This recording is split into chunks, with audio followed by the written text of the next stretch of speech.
Let's take a look at developing a training program. Program development means assembling the program's training content and materials.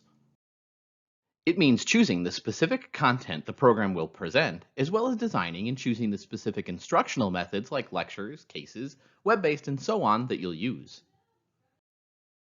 Training equipment and materials include iPads, workbooks, lectures, PowerPoint slides, web and computer-based activities, course activities, and trainer resources and manuals.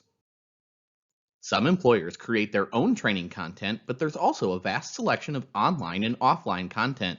The Association for Talent Development illustrates the many off the shelf training and development offerings available. It includes certificate programs on topics like coaching, consulting, skills, and presentations.